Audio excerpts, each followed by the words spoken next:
ഹരേ കൃഷ്ണ. ഹരേ കൃഷ്ണ. ഹരേ കൃഷ്ണ. ഹരേ ഹരേ കൃഷ്ണ. കൃഷ്ണ കൃഷ്ണ കൃഷ്ണ ഹരേ ഹരേ ഹരേ രാമ രാമ രാമ ഹരേ ഹരേ. ഓം അജ്ഞാനതിമിരാന്ധസ്യ ജ്ഞാനാഞ്ജനശലാകയ ചക്ഷുരുന്മീലിതം യേന തസ്മൈ ശ്രീഗുരുവേ നമഃ. നമോ വിഷ്ണുപാദായ കൃഷ്ണപൃഷ്ഠായ ഭൂതലേ ശ്രീമതേ ഭക്തിവേദാന്ത സ്വാമിനിധി നാമിനെ. നമസ്തേ സരസ്വതേ ദേവേ ഗൗരവാണി പ്രചാരിണേ നിർവിശേഷശൂന്യവാദി പാശ്ചാത്യ ദേശതാരിണേ. ജയ ശ്രീകൃഷ്ണ ചൈതന്യ പ്രഭു നിത്യാനന്ദ ശ്രീ അദ്വൈത ഗദാധര ശ്രീവാസാദി ഗൗരഭക്തവൃന്ദ. ഹരേ കൃഷ്ണ കൃഷ്ണ കൃഷ്ണ ഹരേ ഹരേ. ഹരേ രാമ രാമ ഹരേ ഹരേ. ഹരേ കൃഷ്ണ കൃഷ്ണ കൃഷ്ണ ഹരേ ഹരേ. ഹരേ രാമ രാമ ഹരേ ഹരേ. ഹരേ കൃഷ്ണ കൃഷ്ണ കൃഷ്ണ ഹരേ ഹരേ. ഹരേ രാമ രാമ ഹരേ ഹരേ. ഹരേ കൃഷ്ണ. ശ്രീ ശ്രീ രാധാ ഗോവിന്ദ് ടെമ്പിൾ ഇസ്കോൺ മാംഗ്ലൂർ ലെവൽ 2 ഭഗവത്ഗീത ക്ലാസ്സിൽ നമ്മൾ ഇന്ന് അധ്യായം 14ലേക്ക് കടക്കുകയാണ്. അപ്പോ കഴിഞ്ഞ അധ്യായത്തിൽ നമ്മൾ പ്രകൃതി, പുരുഷൻ, ക്ഷേത്രം, ക്ഷേത്രജ്ഞൻ ഇവയെല്ലാം കണ്ടു. ജ്ഞാനം, ജ്ഞേയം. ഇനി ഈ അധ്യായത്തില് നമ്മൾ കാണുന്നത് ഭൗതിക പ്രകൃതിയുടെ ത്രിഗുണങ്ങളാണ്. ത്രിഗുണങ്ങൾ ഏതൊക്കെയാണെന്നറിയാമോ? സത്വം, രജസ്, തമസ്. സത്വം, രജോ ഗുണം, തമോ ഗുണം. ഈ 3 ഗുണങ്ങൾ നമ്മളെ എങ്ങനെയാണ് ബന്ധിച്ചിരിക്കുന്നത് എന്നാണ്. ഈ പടം നമ്മളെ ഭഗവത്ഗീത പുസ്തകത്തിൽ ഈ ഒരു പടം കാണാം. ഈ 3 സ്ത്രീകള് ഒരു പാവക്കുട്ടിയെ പാവക്കൂത്ത് നടത്തുന്ന പോലെ നമ്മളെ ഇങ്ങനെ കെട്ടിയിരിക്കുകയാണ്. നമ്മൾ അറിയുന്ന പോലും ഇല്ലല്ലേ ഇങ്ങനെ ഒരു കെട്ടുണ്ടെന്ന്.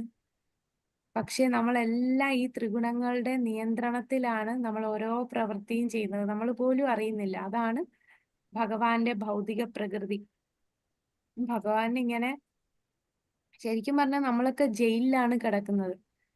പക്ഷെ നമുക്ക് തോന്നുന്നുണ്ടോ ജയിലിലാണെന്ന്? ഇല്ല. നമുക്ക് തോന്നുന്നില്ല. അതാണ് ഭഗവാൻ എല്ലാം തുറന്നിട്ടിട്ടുണ്ട്. പക്ഷെ ഇവിടുന്ന് കടക്കാൻ പറ്റാത്ത രീതിയിലുള്ള ഒരു ജയിലിൽ നമ്മളെ ഇട്ടിരിക്കുകയാണ്. ഭഗവാന്റെ സൃഷ്ടി എത്ര അത്ഭുതകരമാണെന്ന് നോക്കുക.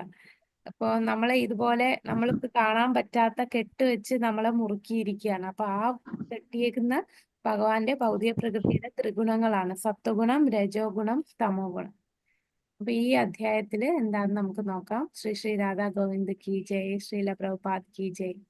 13ാമത്തെ അധ്യായം നമ്മൾ കണ്ടു. അടുത്തത് 14ാമത്തെ അധ്യായത്തില് 5 വിഭാഗങ്ങളായിട്ടാണ്. ആദ്യത്തെ 1 തൊട്ട് 4 വരെയുള്ള ശ്ലോകങ്ങൾ ജീവാത്മാക്കളുടെ മുക്തിയും ബന്ധനവും പറയുന്നു. 5 മുതൽ 9 ത്രിഗുണങ്ങളാൽ ശുദ്ധാത്മാവിന്റെ ബന്ധനത്തിന്റെ വിവരണം. 10 മുതൽ 13 വരെയുള്ളത് ഒരു വ്യക്തിക്കുള്ളിൽ ത്രിഗുണത്തിന്റെ മേൽക്കൊയ്മ, ത്രിഗുണങ്ങൾക്കുള്ളിലെ പ്രവർത്തനങ്ങളും മരണവും, ഗുണങ്ങൾക്ക് അതീതമാവുക. ഇത്രയുമാണ് ഈ അധ്യായത്തിലെ വിഭാഗങ്ങൾ. അപ്പൊ നമുക്ക് ആദ്യത്തെ വിഭാഗം നോക്കാം. 1 മുതൽ 4 വരെയുള്ള ശ്ലോകങ്ങൾ ജീവാത്മാക്കളുടെ മുക്തിയും ബന്ധനവും പറയുന്നു. ആദ്യത്തെ ശ്ലോകം ഒന്ന് ചൊല്ലാമോ? ആദ്യത്തെ ശ്ലോകം ചെല്ലട്ടെ മാതാജി. ആ. ശ്രീ ഭഗവാൻ ഉവാച പരം ഭൂയ പ്രവശ്യാമി ജ്ഞാനാനം ജ്ഞാനമുത്തമം യജ്ഞാത്വാ മുനയ സർവേ പരാം സിദ്ധിമിതോ ഗത. പരമദിവ്യോത്തമ പുരുഷൻ പറഞ്ഞു, ഏതൊന്നറിഞ്ഞത് കൊണ്ടാണോ ഋഷികളെല്ലാം തികഞ്ഞ പരിപൂർണത നേടിയിട്ടുള്ളത്? സർവോത്കൃഷ്ടമായ ആ പരമജ്ഞാനത്തെ പറ്റി ഞാൻ വീണ്ടും നിന്നോട് പറയാം. ഹരേ കൃഷ്ണ. ഹരേ കൃഷ്ണ. ഇപ്പൊ ഋഷികളെല്ലാം പരിപൂർണത നേടിയിട്ടുള്ളത് അവർ ഈ ഒരു ജ്ഞാനം അറിഞ്ഞു. ത്രിഗുണങ്ങളെ കുറിച്ച്, ഭൗതിക പ്രകൃതിയിലെ ത്രിഗുണങ്ങൾ എങ്ങനെയാണ് പ്രവർത്തിക്കുന്നത് എന്നുള്ള ജ്ഞാനം മനസ്സിലാക്കിയത് കൊണ്ട് അവര് മുക്തിയിലേക്ക് പോയി. അപ്പോ ആ പരമജ്ഞാനത്തെ പറ്റി ആണ് ഭഗവാൻ ഇനി പറയാൻ പോകുന്നത്. ഇത് ശ്രീമദ് ഭാഗവതത്തിലെ ഒരു സെക്ഷനാണ്. നിമി രാജാവ് പ്രജേതാസ് വന്നിട്ട് കാണുന്നതാണ്. അദ്ദേഹത്തിന് ആ രാജാവ് യജ്ഞം നടത്തുമ്പോൾ ഉപദേശങ്ങൾ കൊടുക്കാനായിട്ട് വരുന്നതാണ്. അപ്പൊ ഈ വലിയ ഋഷിവര്യന്മാരെല്ലാരും പൂർണ്ണത നേടിയത് ഈ ജ്ഞാനം അറിഞ്ഞിട്ടാണ്. അപ്പൊ ആ ജ്ഞാനം എന്താന്ന് പറയുന്നു. അടുത്ത ശ്ലോകം. ഹരേ കൃഷ്ണ. ഹരേ കൃഷ്ണ. ചൊല്ലട്ടോ മാതാജി? ചൊല്ലിക്കോളൂ. ഇദം ജ്ഞാനമുപാശ്രിത്യ മമ സാധർമ്മ്യമാഗതാഃ സർഗേ വീനോപജായന്തേ പ്രളയേന വ്യഥന്തി ച. ഈ ജ്ഞാനത്തിൽ ഉറച്ചു നിൽക്കുന്നത് കൊണ്ട് എന്റേതിന് സമാനമായ അതീന്ദ്രിയ ഭാവത്തെ പ്രാപിക്കാൻ കഴിയും. അങ്ങനെ ഉറച്ചു നിന്നു കഴിഞ്ഞാൽ ഒരുവൻ സൃഷ്ടികാലത്ത് ജനിക്കുകയില്ല, പ്രളയകാലത്ത് ആകുല ചിത്തനാവുകയും ഇല്ല. ഹരേ കൃഷ്ണ. ഹരേ കൃഷ്ണ. അപ്പൊ ഈ ജ്ഞാനത്തിൽ ഉറച്ചു നിന്നാൽ എന്റേന് സമാനമായ അതീന്ദ്രിയ ഭാവത്തെ പ്രാപിക്കാം. ഈ പിക്ചറിൽ കാണിച്ചിരിക്കുന്ന എന്താന്ന് മനസ്സിലായോ? ഈ പടത്തിൽ കാണിച്ചിരിക്കുന്നത് ഇത് ശ്രീമദ് ഭാഗവതത്തിലെ വിവരണം അനുസരിച്ച് ഭക്തന്മാര് വരച്ചതാണ്. ഇത് വൈകുണ്ഠ ലോകമാണ്. വൈകുണ്ഠ ലോകത്തിൽ ആരാ സ്ഥിതി ചെയ്യുന്ന? വൈകുണ്ഠത്തില് ലക്ഷ്മി നാരായണൻ. ലക്ഷ്മി നാരായണനാണ്. ലക്ഷ്മി നാരായണനാണ്. മഹാവിഷ്ണു എന്ന് പറയുന്നത് കാരണോദകശായി വിഷ്ണു ആണ്. നമ്മള് കാരണോദകശായി വിഷ്ണു, ഗർഭോദകശായി വിഷ്ണു, ക്ഷീരോദകശായി വിഷ്ണു, അങ്ങനെ 3 വിഷ്ണുവിനെ പഠിച്ചിട്ടില്ലേ ഗോലോക ചാർട്ടില്? അതൊന്നുകൂടെ കാണിക്കാം. അപ്പോ വൈകുണ്ഠത്തിൽ വസിക്കുന്ന ലക്ഷ്മി നാരായണനാണ്. പിന്നെ ഭഗവാനെ സേവ ചെയ്യുന്നവരെയൊക്കെ കണ്ടോ? അവരൊക്കെ എങ്ങനെ ഇരിക്കണേ? ഭഗവാനെ പോലെ. ഭഗവാനെ പോലെ. കണ്ടോ? ഭഗവാനെ പോലെ. എല്ലാരും അതുപോലെ ഇരിക്കുന്ന 4 കൈകളുണ്ട്. എല്ലാരും 4 കൈകൾ ഭഗവാനെ പോലെ നീലവർണ്ണത്തില് മഞ്ഞ പട്ട ധരിച്ച് കിരീടമൊക്കെ ധരിച്ചിരിക്കും. എല്ലാരും അതുപോലെ ഇരിക്കും. പുരുഷന്മാരെല്ലാം 4 കൈകളുള്ള രൂപത്തിലാണ്. അപ്പോ അതാണ് പറയുന്നത്, ഈ ജ്ഞാനത്തിൽ ഉറച്ചു നിൽക്കുന്നത് കൊണ്ട് എന്റേന് സമാനമായ അതീന്ദ്രിയ ഭാവം, അതായത് 5 തരത്തിലുള്ള മുക്തിയുണ്ട്. സായുജ്യം, സാരൂപ്യം, സാമീപ്യം, സാഷ്ടി, സാലോക്യം. ഇങ്ങനെ 5 തരത്തിലുള്ള മുക്തിയുണ്ട്. അത് നമ്മൾ ലെവൽ 3 വരുമ്പോ പഠിക്കും. അപ്പൊ അതില് സാരൂപ്യ മുക്തി എന്ന് പറയുന്നത് ഭഗവാന്റെ അതേ രൂപത്തില് നമുക്ക് കിട്ടുന്നതാണ് സാരൂപ്യ മുക്തി. അപ്പൊ ഈ കാണുന്ന വൈകുണ്ഠത്തിലെ ഭക്തന്മാരെല്ലാം ഭഗവാന്റെ അതേ രൂപമാണ്. വ്യത്യാസം ഭഗവാന് മാറിലൊരു ശ്രീവത്സത്തിന്റെ ഒരു പാടുണ്ട്. അത് ഭഗവാന് മാത്രമേ ഉള്ളൂ. അത് മറ്റുള്ളവർക്ക് കാണില്ല. അപ്പൊ ഭഗവാനെ തിരിച്ചറിയാന്ന് പറഞ്ഞാൽ ആ ശ്രീവത്സമുള്ളത് ഭഗവാനാണ്. അപ്പൊ അങ്ങനെ സാരൂപ്യമുക്തി ഇതാണ്. ഇതുപോലെ ഈ ഭൗതിക പ്രകൃതിയും അതെങ്ങനെയാണ് ഭൗതിക പ്രകൃതി നമ്മളുടെ മേലെ ബന്ധിക്കുന്നതും ആ ബന്ധനത്തിൽ നിന്ന് മുക്തനാകുന്നതും ഈ ജ്ഞാനം നമ്മൾ മനസ്സിലാക്കിയാൽ നമുക്ക് മുക്തി ലഭിക്കും എന്നാണ് അതിന്റെ അർത്ഥം. അതായത് ഭഗവാന് സമാനമായ അതീന്ദ്രിയ ഭാവത്തെ നമുക്ക് പ്രാപിക്കാൻ കഴിയും. അങ്ങനെ ഉറച്ചു കഴിഞ്ഞാൽ നമ്മൾ പിന്നെ ജനിക്കുകയില്ല, മരിക്കുകയില്ല. ആ ജനന മരണങ്ങൾക്ക് അപ്പുറമായിട്ടുള്ള ലോകത്തേക്ക് കടക്കാൻ സാധിക്കും. അപ്പൊ ഇതാണ് ഈ വൈകുണ്ഠ ലോകം. ഇവിടെ എല്ലാവരും സേവനത്തിലാണ് കണ്ടോ. ഭഗവാന് കീർത്തനങ്ങൾ പാടുന്ന കുറെ പേരുണ്ട്. വീണയും തബലയും ഒക്കെ ഉപയോഗിച്ച് ഇങ്ങനെ കീർത്തനം പാടുന്നു. പിന്നെ ഭഗവാന് വേണ്ടി താമരകൾ പറിക്കുന്നു. പിന്നെ ഭഗവാന്റെ സൗന്ദര്യത്തെ വർണ്ണിക്കുന്നു. ഭഗവാനെ സേവ ചെയ്യാൻ എല്ലാവരും സേവനത്തിലാണ്. നമ്മളും ഇതുപോലെ ഭൗതിക ലോകത്ത് വരുന്നതിന് മുമ്പ് അവിടെ സേവനം ചെയ്തുകൊണ്ടിരിക്കുകയായിരുന്നു. അവിടെ ഈശ്വരൻ ഒരാളേ ഉള്ളൂ, ദൈവം ഒരാളാണ്. ബാക്കി എല്ലാരും സേവകരാണ്. ഭഗവാന്റെ അംശമാണ്, ഭഗവാന്റെ ദാസന്മാരാണ്. അപ്പൊ ദാസന്മാര് ഭഗവാനെ സേവിക്കും. അവിടെ ജനന മരണം ഇല്ല, ആദിഭൗതിക ആധ്യാത്മിക ക്ലേശങ്ങളില്ല, ജന്മമൃത്യു ജരാവ്യാധി ഈ കാര്യങ്ങളൊന്നുമില്ല, ദുഃഖമില്ല, എപ്പോഴും ആനന്ദമാണ്. അങ്ങനെ അത്രയും സന്തോഷമുള്ള ഒരു സ്ഥലത്ത് നിന്നാണ് നമ്മൾ ഇനി വന്നത്. എന്താ കാര്യം? നമുക്ക് വരാൻ തോന്നാനുള്ള കാരണം എന്താ? പറഞ്ഞോളൂ. ആസക്തി. നമുക്ക് ഇവിടെ ഈശ്വരൻ ഒരാളേ ഉള്ളൂ. ആസക്തിയാണോ മാതാജി? ഹരേ കൃഷ്ണ. നമുക്കും ഭഗവാനാകണം എന്നൊരു തോന്നലുണ്ടായി. ആ തോന്നലാണ് നമ്മൾ അങ്ങനെ ഒരു ആഗ്രഹം വന്നു. ഈശ്വരനാകണം എന്നൊരു ആഗ്രഹം വന്നു. ഈശ്വരൻ ഒന്നേ ഉള്ളൂ, അത് ഭഗവാൻ കൃഷ്ണനാണ്. വൈകുണ്ഠത്തില് നാരായണനാണ്, ഗോലോക വൃന്ദാവനത്തില് കൃഷ്ണനാണ്. പക്ഷെ ആ ഭഗവാന്റെ സ്ഥാനം എനിക്കും വേണം. എന്നെ ബാക്കിയുള്ളവർ സേവിക്കണം. ഇവിടെ ഇപ്പൊ എല്ലാരും ഭഗവാനെ അല്ലേ സേവിക്കുന്നത്? അതെന്താ എല്ലാരും ഭഗവാനെ സേവിക്കുന്നത്? എനിക്കും ആ ഭഗവാന്റെ അതേ പൊസിഷൻ കിട്ടിയിരുന്നെങ്കിൽ എന്നൊരാഗ്രഹം വന്നതുകൊണ്ട് നമുക്ക് ഈ ഒരു ഭൗതിക ലോകം കിട്ടിയതാണ്. ഭൗതിക ലോകം ഭഗവാൻ സൃഷ്ടിച്ചു. അങ്ങനെ ഭഗവാന്റെ സൃഷ്ടിയില് 4ൽ 1 ഭാഗം മാത്രമാണ് ഭൗതിക ലോകം. 4ൽ 3 ഭാഗവും ആത്മീയ ലോകമാണ്. അപ്പൊ നമ്മളെക്കാളും അതായത് നമ്മളിപ്പം നമ്മുടെ നമ്മുടെ സംസ്ഥാനം എടുത്താൽ അവിടെ കുറച്ച് ജയിലുകളെ കാണും. ജയിലിലുള്ള ആൾക്കാരെന്ന് പറഞ്ഞാൽ കുറച്ച് ആൾക്കാരല്ലേ ഉള്ളൂ. മൊത്തവും ജനസംഖ്യയിൽ ഒരു വളരെ കുറച്ച് ആൾക്കാരാണ് ജയിലിൽ പോയി കിടക്കുന്നത്, അല്ലേ? അതുപോലെ ഭഗവാന്റെ സൃഷ്ടി മൊത്തത്തിലെടുത്താൽ അതിലെ 1/4 മാത്രമേ ജയിലിൽ കിടക്കുന്നുള്ളൂ. നമ്മളെല്ലാം ആ ജയിലിൽ കഴിയുന്ന ആത്മാക്കളാണ്. ഭഗവാനാകണം എന്നൊരു ചിന്ത നമ്മളുടെ ഉള്ളിൽ ഉണ്ടായത് കൊണ്ട് കോടിക്കണക്കിന് ജന്മങ്ങളായിട്ട് ഇങ്ങനെ ജനിച്ച് മരിച്ച് പല പല ശരീരങ്ങൾ എടുത്ത് ഇവിടെ നിൽക്കുകയാണ്. പക്ഷെ ഇപ്പോ നമ്മളത് മനസ്സിലാക്കി നമ്മൾ എന്തിനാണ് ഈ ജീവിക്കുന്നതിന്റെ അർത്ഥം എന്താന്ന് നമുക്കിപ്പോ മനസ്സിലായി.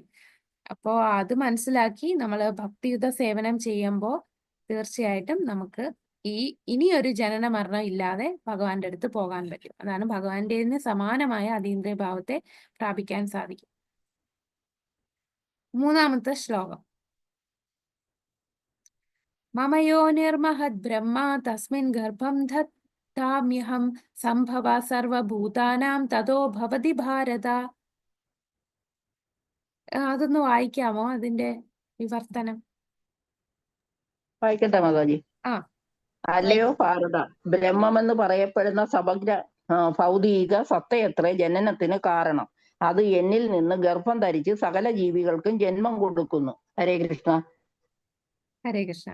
അപ്പൊ ബ്രഹ്മം എന്ന് പറയപ്പെടുന്ന സമഗ്ര ഭൗതിക സത്ത, അതായത് ഈ പ്രധാനയാണ് പറയുന്നത്. നമ്മളിപ്പോ ഇതിനകത്ത് ഗോലോക ചാർട്ട് എടുത്തു കഴിഞ്ഞാൽ കാണുന്നുണ്ടോ? ചാർട്ട് കാണുന്നുണ്ടോ? കാണുന്നു. എന്ന് വന്നു. അപ്പൊ ഇതിനകത്ത് ഈ കാണുന്ന ഇവിടെ പ്രധാന എന്ന് പറയുന്ന ഒരു സ്ഥലമുണ്ട്. ഇതാണ് ഇതാണ് മഹാവിഷ്ണു. കാരണോദകശായി വിഷ്ണു എന്ന് പറയുന്ന ഈ മഹാവിഷ്ണുവാണ്. അപ്പൊ മഹാവിഷ്ണുവിൽ നിന്നാണ് നമ്മള് എല്ലാരും, എല്ലാ ജീവാത്മാക്കളും അദ്ദേഹത്തിൽ നിന്നാണ്. കാരണം നമ്മളെല്ലാരും അദ്ദേഹത്തിന്റെ അംശമാണ്. നമ്മളിതേ ഈ വൈകുണ്ഠത്തിൽ, ഇവിടെ ഈ വൈകുണ്ഠത്തിലാണ് ലക്ഷ്മി നാരായണൻ, ബാക്കി എല്ലാരും നാരായണന്റെ അതേ രൂപത്തിലുള്ളത് വൈകുണ്ഠത്തില്. അതിനു മുകളില് നമുക്ക് അയോധ്യയുണ്ട്. അവിടെ ശ്രീരാമനും സീതാദേവിയും കൗസല്യ, സുമിത്ര, പിന്നെ ഹനുമാൻ, കൈകേയി, അവരെല്ലാരും, ലക്ഷ്മണൻ, അവരെല്ലാം ഉള്ളതാണ് അയോധ്യ. അവിടെ ഭഗവാൻ ആ ഒരു ലീല. പിന്നെ ദ്വാരകയുണ്ട്, ജഗന്നാഥ്പുരി ഉണ്ട്, മധുരയുണ്ട്, മുകളില് ഗോലോക വൃന്ദാവനം. അപ്പൊ ഗോലോക വൃന്ദാവനത്തിലാണ് യശോദാമ്മയും നന്ദമഹാരാജും ഗോപന്മാരും ഗോപിമാരും അവരുടെ ലീലകളൊക്കെ നടക്കുന്ന ഇവിടെയാണ്. പിന്നെ ചൈതന്യ മഹാപ്രഭുവും പാർഷദന്മാരും അവരും ഗോലോക വൃന്ദാവനത്തിലാണ്. ഈ ഗോലോക വൃന്ദാവനം എന്ന് പറയുന്ന 1000 ഇതളുകളുള്ള താമര പോലത്തെ ഒരു സ്ഥലമാണ്. അപ്പൊ അവിടെ ഏറ്റവും അറ്റത്തുള്ള ഇതളുകളിലാണ് നമുക്ക് ചൈതന്യ മഹാപ്രഭുവിന്റെ ലീലകൾ കാണാം. ഗൗർ നിത്തായി, നിത്യാനന്ദ പ്രഭുവിന്റെയും ചൈതന്യ മഹാപ്രഭുവിന്റെയും ലീലകളാണ് ഈ ചുറ്റും കാണുന്നത്. അപ്പൊ അങ്ങനെ ഇതാണ് ഭഗവാന്റെ 4-ൽ 3 സൃഷ്ടിയാണ് ഈ കാണുന്ന മൊത്തം. ഈ ഇവിടുന്ന് തൊട്ട് താഴോട്ടെല്ലാം ഭൗതിക ലോകമാണ്, ജയിലാണ്. ഇവിടെയാണ് ത്രിഗുണങ്ങളൊക്കെ ഉള്ള ഭൗതിക പ്രകൃതിയുള്ള സ്ഥലം ഇവിടെയാണ്. അപ്പൊ നമ്മൾ ഇങ്ങോട്ട് എങ്ങനെയാ വന്നത്? ഇങ്ങോട്ട് വരുന്നത് നമ്മളെ സൃഷ്ടിക്കാനായിട്ട് കാരണോദകശായി വിഷ്ണു ആയിട്ട് മഹാസംഘർഷണൻ വിസ്തരിച്ച് കാരണോദകശായി വിഷ്ണു ആയി. അപ്പൊ ഈ കാരണോദകശായി വിഷ്ണുവിന്റെ ഉള്ളിലാണ് നമ്മൾ ജീവാത്മാവൊക്കെ ആദ്യം ഇരുന്നത്. അപ്പൊ ആ ജീവാത്മാക്കളെ മായാദേവിയിലേക്ക്, രമാദേവിയുടെ നിഴലാണ് മായാദേവി. അപ്പൊ ഈ കാരണോദകശായി വിഷ്ണുവിന്റെ ദൃഷ്ടി പതിച്ചാണ് മായാദേവിയിൽ ഗർഭം ധരിക്കുന്നത്. അപ്പൊ ഭഗവാന്റെ കണ്ണിലൂടെയാണ് ജീവാത്മാക്കൾ മായാദേവി നിക്ഷേപിക്കുന്നത്. അതാണ് ഈ ശ്ലോകത്തിൽ പറയുന്നത്. ഈ ബ്രഹ്മത്തിലെ നിക്ഷേപിക്കുന്നു, ഭഗവാനാണ് നിക്ഷേപിക്കുന്നത്. ആ ഗർഭം ധരിപ്പിക്കുന്നത് ഭഗവാനാണ്. ഇപ്പം ദേവി മഹാത്മ്യത്തിൽ പറയുമ്പോൾ ദേവിയിൽ നിന്നാണ് എല്ലാം വന്നതെന്ന് പറയും. പക്ഷെ ഒരു അമ്മ കുട്ടിയെ തരണമെങ്കിൽ അമ്മയുടെ ഉള്ളിൽ ബീജം അച്ഛൻ നിക്ഷേപിച്ചാലേ കുട്ടിക്ക് അമ്മയിൽ നിന്ന് വരാൻ പറ്റൂ. അപ്പൊ ദേവിയിൽ നിന്ന് എല്ലാ ജീവജാലങ്ങളും വന്നു എന്ന് പറഞ്ഞാൽ ദേവിയിൽ നിക്ഷേപിക്കണ്ടേ, ആ ബീജത്തെ നിക്ഷേപിക്കണ്ടേ? അത് ഭഗവാന്റെ ദൃഷ്ടിയിലൂടെയാണ്. ഭഗവാന്റെ ദൃഷ്ടി എന്ന് പറയുന്ന ശംഭുവാണ്. അപ്പൊ ഭഗവാൻ ഒരിക്കലും നേരിട്ട് മായാദേവിയായിട്ട് കോണ്ടാക്ട് ഇല്ല, ശംഭുവിലൂടെയാണ് ആ നിക്ഷേപിക്കുന്നത്. അപ്പൊ ശംഭു എന്ന് പറയുന്ന മഹാദേവന്റെ വിസ്തരണമാണ് ശംഭു. ഈ ഭൗതിക ലോകത്തേക്ക് ഈ ദേവീധാമത്തെ എല്ലാം നോക്കി നടത്താനായിട്ട് ശംഭുവും മായാദേവി.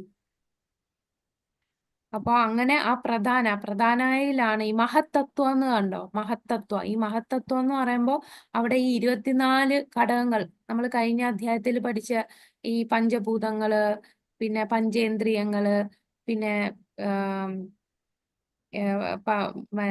എന്താ വർക്കിംഗ് സെൻസസ് അല്ലാത്ത നമ്മുടെ 5 ഇന്ദ്രിയങ്ങള്, 5 ഇന്ദ്രിയ വിഷയങ്ങള്, അങ്ങനെ 24 ഘടകങ്ങൾ, മനസ്സ്, ബുദ്ധി, മിഥ്യാഹങ്കാരം, ഇതെല്ലാം ചേർന്ന് 24 ഘടകങ്ങള്.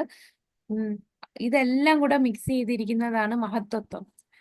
ഇവിടെ പിന്നെ കാലവും കൂടെ ചേർന്നാണ് ആ ജീവനെ ഭഗവാനിലൂടെ നിക്ഷേപിക്കുകയാണ്. പിന്നെ അത് ബ്രഹ്മാവാണ് ആ ഓരോ രൂപം കൊടുത്ത് ഈ ബ്രഹ്മാണ്ടത്തില് നമുക്ക് ഓരോ ശരീരം തരുന്നത്. അതായത് മനുഷ്യനായിട്ടും മൃഗമായിട്ടും ഒക്കെ ഓരോ ശരീരം തരുന്ന ഈ മഹത്തത്വത്തിൽ നിന്ന് ബ്രഹ്മാവ് സൃഷ്ടിക്കുന്നതാണ്. ഓരോ ഷേപ്പ് ഉണ്ടാക്കുന്നതേ ഉള്ളൂ. അതായത് ഈ ചപ്പാത്തി കുഴയ്ക്കുന്ന പോലെ എല്ലാം കൂടെ കുഴച്ച് വെക്കുന്നതാണ് മഹത്തത്വം. പിന്നെ ഈ ഒരു ഉരുള ഉണ്ടാക്കി പരത്തി ഷേപ്പ് കൊടുക്കുന്നത് അതാണ് ബ്രഹ്മാവ് ചെയ്യുന്നത്. നമ്മളെ ഓരോ ഈ മഹത്തത്വത്തിൽ നിന്ന് ഈ പഞ്ചേന്ദ്രിയങ്ങളും പഞ്ചഭൂതങ്ങളും കൊണ്ട് നിർമ്മിച്ച ഓരോ ശരീരം ഓരോരുത്തർക്ക് കൊടുക്കും. എന്തനുസരിച്ചാ ഓരോ ശരീരം ഓരോരുത്തർക്ക് കിട്ടുക? ചിലർക്ക് മനുഷ്യന്റെ കൊടുക്കും, ചിലർക്ക് മൃഗത്തിന്റെ കൊടുക്കും, ചിലർക്ക് പക്ഷിയുടെ കൊടുക്കും. അതിങ്ങനെ ചുമ്മാ റാൻഡായിട്ട് കൊടുക്കുകയാണോ? എങ്ങനെയാ കൊടുക്കുക? മുൻജന്മത്തിലെ ആ പാപകർമ്മം. കഴിഞ്ഞ ജന്മ കർമ്മഫലം അനുസരിച്ചാണ് ഓരോരുത്തർക്കും അവരുടെ വാസന അനുസരിച്ച്, കഴിഞ്ഞ ജന്മത്തിലെ വാസന, അവരുടെ ആഗ്രഹം, അവരുടെ കർമ്മഫലം എല്ലാം അനുസരിച്ചാണ് ഓരോ ജീവാത്മാക്കൾക്ക് ഓരോ ശരീരത്തില് കൊടുക്കുന്നത്. അപ്പോ നമ്മള് ഇതിനകത്ത് ആ പ്രധാനയില് ആ ജന്മം ഗർഭം ധരിച്ച് സകല ജീവികൾക്കും ജന്മം കൊടുക്കുന്നു. അപ്പൊ ആ സകല ജീവന്കൾക്കും ജന്മം കൊടുക്കുന്നത് അത് ഭഗവാനാണ്. 4-ാമത്തെ ശ്ലോകം. സർവയോനേഷു കൗന്ദേയ മൂർത്തിയ സംഭവന്തിയ താസാം ബ്രഹ്മ മഹദ്യോനീരഹം ബീജപ്രദപിത. ഇതാണ് ഏറ്റവും പ്രധാനപ്പെട്ട. അഹം ബീജപ്രദപിത, ഞാനാണ് ആ ബീജദാതാവായ പിതാവ്, ഞാൻ തന്നെ. ഈ ശ്ലോകത്തിലാണ് ഭഗവാൻ പറയുന്നത് എല്ലാവരുടെയും പിതാവ് ഞാൻ തന്നെ എന്ന് പറയുന്നു. വേറെ ഒരു ദേവീദേവന്മാരും ഞാൻ ബീജം കൊടുക്കുന്ന പിതാവാണെന്ന് മറ്റു ദേവീദേവന്മാരാരും പറയുന്നില്ല. ഭഗവാൻ തന്നെ സ്വയം പറയുന്നു, ഹേ കുന്തിപുത്ര, നാനാരൂപേണയുള്ള ജീവിവർഗങ്ങൾക്കെല്ലാം ഈ ഭൗതിക പ്രകൃതിയിൽ ജന്മമെടുക്കാൻ അവസരം നൽകിയത് ഞാനാണ്. അവരുടെ ബീജപ്രദാതാവായ പിതാവും ഞാൻ തന്നെയാണ്. അപ്പൊ നമുക്ക് നമ്മളുടെ എറ്റേണൽ, ഒരിക്കലും നശിക്കാത്ത, എന്നെന്നും നിലനിൽക്കുന്ന നമ്മളുടെ പിതാവ് അത് ഭഗവാനാണ്. നമ്മളുടെ ഇപ്പം ഈ ജന്മത്തിലെ ഒരു മാതാപിതാക്കൾ നമുക്ക് കാണും. ഈ ജന്മം കഴിഞ്ഞ് നമ്മൾ അടുത്ത ജന്മം എടുക്കുമ്പോൾ വേറെ മാതാപിതാക്കളായിരിക്കും. ഇതെല്ലാം നമ്മളുടെ ഈ ജന്മത്തിലുള്ള ബന്ധങ്ങളും സുഹൃത്തുക്കളും എല്ലാം നശിക്കുന്നതാണ്. നമ്മുടെ ഈ ശരീരം ഉള്ളിടത്തോളം കാലേ ഉള്ളൂ. അത് കഴിഞ്ഞാൽ പിന്നെ നമുക്ക് ഈ ജന്മത്തിലെ ഒന്നും ഓർമ്മ കാണില്ല. നമ്മളൊരു പുതിയ ജന്മം എടുക്കും. അങ്ങനെ എത്രയെത്ര ജന്മങ്ങളിൽ എത്രയെത്ര മാതാപിതാക്കളും എത്രയെത്ര സുഹൃത്തുക്കളും ഒക്കെ വന്നും പോയി ഇരിക്കുന്നു. ചിത്രകേതു രാജാവിന്റെ ഒരു കഥ ശ്രീമദ് ഭാഗവതത്തിൽ പറയുന്നുണ്ട്. അദ്ദേഹത്തിന്റെ മകൻ ഹർഷ അശോക്, അറിയോ ആ കഥ? ചിത്രകേതു രാജാവിന് ഒരുപാട് നാളായിട്ട് കുട്ടികളില്ലായിരുന്നു. അങ്ങനെ നാരദ മഹർഷിയുടെ ഒക്കെ അനുഗ്രഹം, അവര് വേറെ ഒരു മഹർഷി വരുമല്ലോ, അങ്കിര മഹർഷിയാണെന്ന് തോന്നുന്നു, മറന്നുപോയി.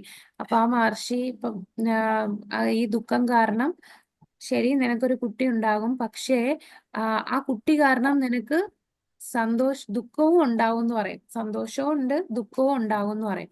അപ്പം ദുഃഖം ഉണ്ടാവും എന്ന് പറഞ്ഞപ്പം ചിത്രകേതു രാജാവ് വിചാരിച്ചു, ദുഃഖം എന്ന് പറഞ്ഞാൽ ചിലപ്പം അനുസരണയില്ലാത്ത മുടിയനായ പുത്രനായിരിക്കും, സാരമില്ല, എങ്ങനായാലും അവൻ എൻ്റെ കൂടെ ഉണ്ടല്ലോ. പക്ഷേ ദുഃഖം ഉണ്ടാക്കും, ആ കുട്ടി ദുഃഖം ഉണ്ടാക്കും എന്ന് പറയാൻ കാരണം പെട്ടെന്ന് കുട്ടി മരിച്ചു പോകും. അപ്പൊ കുട്ടി മരിക്കാനുള്ള കാരണം ഇദ്ദേഹത്തിന് ഒരുപാട് ഭാര്യമാരുണ്ട്. അതിൽ ആദ്യത്തെ ഭാര്യയിലാണ് ഈ കുട്ടി ഉണ്ടാകുന്നത്. അപ്പൊ ആദ്യത്തെ ഭാര്യയിൽ കുട്ടിയിൽ ഉണ്ടായപ്പോൾ മറ്റു ഭാര്യമാർക്കെല്ലാം അസൂയയായി. കാരണം ഭർത്താവ് എപ്പോഴും ആദ്യത്തെ ഭാര്യയുടെ കൂടെയുള്ളൂ, ഇവരെ ആരെയും ശ്രദ്ധിക്കുന്നില്ല. അപ്പോൾ ഇദ്ദേഹം ഈ ഭാര്യമാരെല്ലാവരുടെ ഗൂഢാലോചന ചെയ്ത് ഈ കുട്ടി കാരണമാണ് നമുക്ക് അദ്ദേഹത്തിന് കിട്ടാത്തതെന്ന് ഉള്ള ചിന്തയിൽ അവര് വിഷം കൊടുത്ത് ഈ കുട്ടിയെ കൊല്ലും.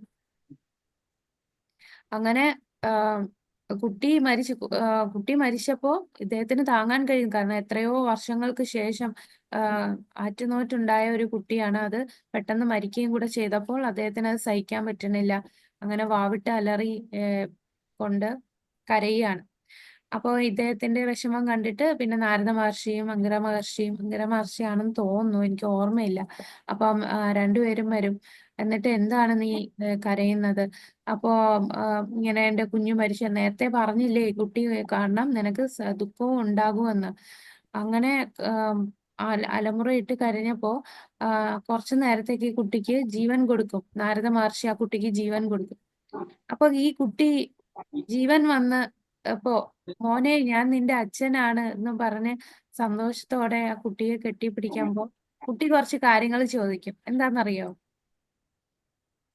ഏത് ജന്മത്തിലെ പിതാവാണെന്ന്. ആ, അല്ലേ? ഏതച്ഛൻ ഏതമ്മ? ഞാൻ ഇതിനു മുമ്പ് എത്രയോ ജന്മത്തിലെ അമ്മയും അച്ഛനും കണ്ടിട്ടുണ്ട്. അതിൽ ഏത് അമ്മയും അച്ഛനുമാണ്. അപ്പൊ അന്നേരമാണ് അദ്ദേഹത്തിന് ആ ജ്ഞാനം വരുന്നതും. പിന്നെ ആ കുട്ടി എനിക്ക് ഇവിടെ ചെയ്യാനുള്ള കടമ കഴിഞ്ഞു, ഞാൻ പോവുകയാണ്. അതുപോലെയാണ് നമ്മളുടെ ഈ അമ്മ, അച്ഛൻ, മക്കള്, ഭർത്താവ്, ഈ കുടുംബം എന്നൊക്കെ പറയുന്നത് ഈ ഒരു ശരീരത്തിൽ മാത്രമേ ഉള്ളൂ. അതെല്ലാം ഒരു നിമിഷം, ഒരു കുമിള പോലെയാണല്ലേ. ഒരു കടലിലൊക്കെ ഒരുപാട് വെള്ളത്തിൽ കുമിള കാണും, അത് എപ്പോഴാ പൊട്ടുന്നത്? അത്രയേ ഉള്ളൂ നമ്മുടെ ജീവിതം. അത് നമ്മൾ മനസ്സിലാക്കണില്ല. ഏത് നിമിഷവും എപ്പോ വേണമെങ്കിലും ആർക്കും മരണം സംഭവിക്കാം. നമ്മളുടെ എന്നെന്നുമുള്ള പിതാവ് എന്ന് പറയുന്നത് അഹം ബീജപ്രദാപിത, ഞാനാണ് ബീജപ്രദാതാവായ പിതാവ്. അപ്പൊ ആ പിതാവിനെ നമ്മൾ മനസ്സിലാക്കണം. ആ പിതാവിനെ ആണ് നമ്മൾ ആരാധിക്കേണ്ടത്. ഇതാണ് ആത്മാവ് എങ്ങനെ ഭൗതിക ലോകത്ത് വരികയും ഭൗതിക പ്രകൃതിയുടെ ത്രിഗുണങ്ങൾ സ്ഥാപിക്കപ്പെടുകയും ചെയ്യുന്നത്. അതാണ് നമ്മൾ നേരത്തെ കാണിച്ചത്. ഈ മഹത്തത്വത്തിലാണ് ഇതെല്ലാം വരുന്നത്, കാരണോദകശായ വിഷ്ണുവിലൂടെ. ഭൗതിക പ്രകൃതി മാതാവാണ്. മാതാവ് എന്ന് പറയുന്ന ഭൗതിക പ്രകൃതി, അതാണ് മായാദേവി. ജീവാത്മാവിന് ശരീരം നൽകുന്നു. ഭഗവാൻ തന്റെ ശക്തമായ നോട്ടത്താൽ, അതാണ് ഭഗവാൻ ദൃഷ്ടി കൊണ്ടാണ് അവിടെ നിർത്തുകയും അങ്ങനെ ഭൗതിക പ്രകൃതിക്ക് ബീജം നൽകുകയും ചെയ്യുന്നു. അപ്പൊ ഭഗവാന്റെ ദൃഷ്ടി അത് പക്ഷെ ഡയറക്റ്റ് മായാദേവിയിൽ പതിക്കില്ല. രമാദേവി എന്ന് പറയുന്ന ലക്ഷ്മി ദേവി, ആ ലക്ഷ്മി ദേവിയുടെ നിഴലാണ് മായാദേവി. അപ്പൊ ലക്ഷ്മി ദേവിയിൽ വരുന്നു. പിന്നെ ശംഭു വഴിയാണ് ഈ മായാദേവിയില് ബീജത്തെ നിക്ഷേപിക്കുന്നത്. അപ്പൊ ആ ബീജം വരുന്നതിന്റെ ഉടമ എവിടെയാണ്? എവിടുന്നാ ബീജം വന്നു തുടങ്ങിയത്? തുടക്കം ഭഗവാന്റെ കണ്ണിൽ ഭഗവാന്റെ ആ ഭഗവാന്റെ ദൃഷ്ടിയാണ്. അത് കഴിഞ്ഞാണ് ഈ പലര് വഴിയാണ് ഇങ്ങനെ മായാദേവിയിൽ നിക്ഷേപിക്കുന്നത്. ത്രിഗുണങ്ങളാൽ ശുദ്ധാത്മാവിന്റെ ബന്ധനത്തിന്റെ വിവരണമാണ് അടുത്തത്. അപ്പോ ത്രിഗുണങ്ങൾ, സത്വഗുണം, രജോ ഗുണം, തമോ ഗുണം, ഈ മൂന്നും നമ്മളെ ബന്ധിക്കുന്നുണ്ട്. അത് എങ്ങനെയാണെന്ന് പറയാം. സത്വം രജസ്തമ ഇതി ഗുണ പ്രകൃതി സംഭവ നിബന്ധന്തി മഹാബാഹോ ദേഹേ ദേഹിനം അവ്യയം. ഹേ മഹാബാഹുവായ അർജുന, 3 ഗുണങ്ങൾ അടങ്ങിയതാണ് ഭൗതിക പ്രകൃതി. സത്വം, രജസ്, തമസ്. ശാശ്വതനായ ജീവാത്മാവിന് പ്രകൃതി സംയോഗം ഉണ്ടാകുന്നതോടെ അത് ഈ ഗുണങ്ങളാൽ ബദ്ധനാകുന്നു. അപ്പൊ നമ്മൾ ഈ ഭൗതിക പ്രകൃതിയിൽ വരുമ്പോ ഈ 3 ഗുണങ്ങളും നമ്മളെ കെട്ടിവരിഞ്ഞിരിക്കുകയാണ്. പക്ഷെ നമ്മൾ അറിയുന്നില്ല അത് കെട്ടിവരിഞ്ഞിട്ടുണ്ടെന്ന്. ശാശ്വതമായ ജീവാത്മാവ് ശാശ്വതമാണ്, ഒരിക്കലും നശിക്കില്ല. ജീവാത്മാവ് സച്ചിദാനന്ദമാണ്, അതീന്ദ്രിയമാണ്.